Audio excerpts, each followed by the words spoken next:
Hi friends, welcome back to reading. This week we have been focusing on author's purpose, which is basically why an author writes. Today we're going to focus on one of the author's purpose, which is called to persuade.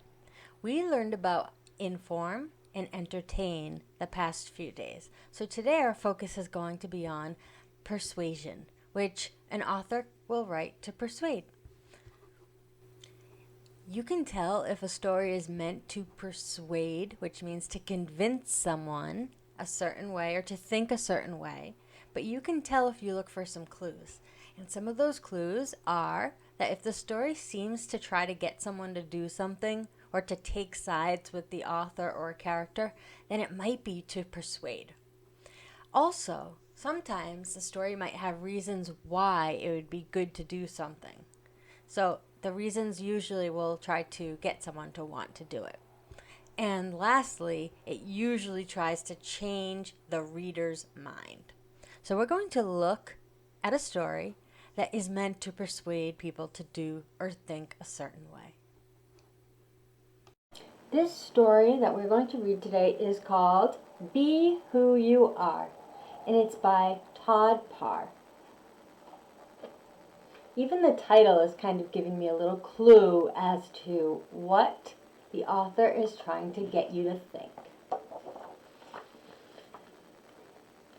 Be who you are.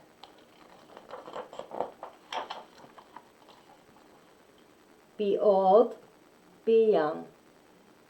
Be a different color.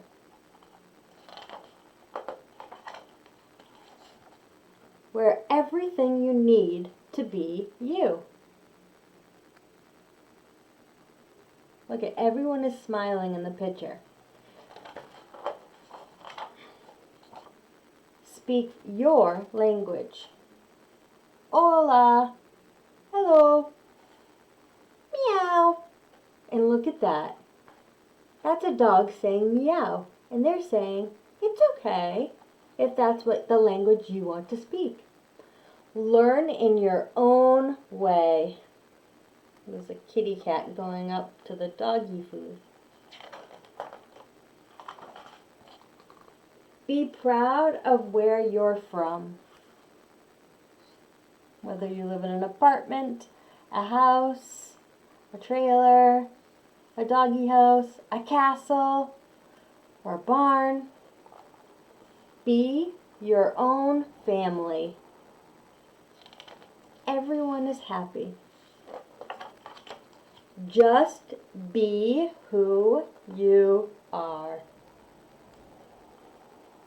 Big, bold letters. I think the author is trying to convince us to be a certain way.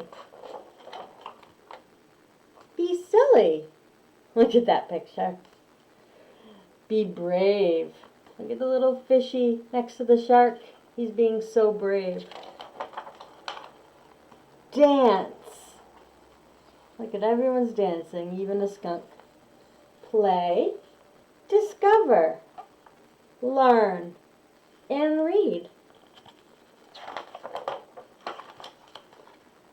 Share your feelings.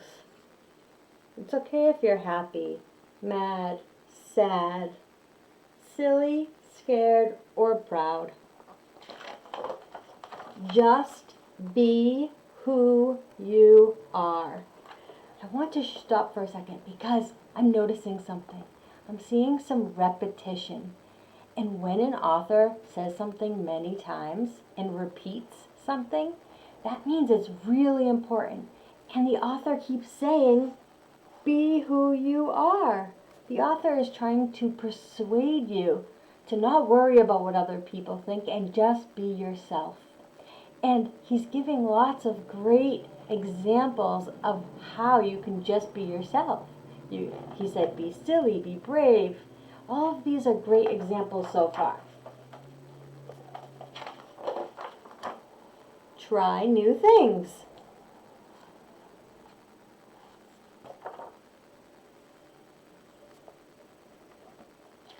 Look at the robot is looking at French fries. No, noodles. He's looking at noodles. Be confident. That means to believe that you are able to do something. Stand up for yourself. Uh-oh. No, I will not. Be energetic. They look like they're having fun. Be peaceful. Be the best that you can be. Just be who you are. I think he said that many times.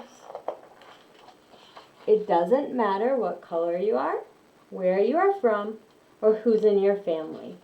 Everyone needs to be loved.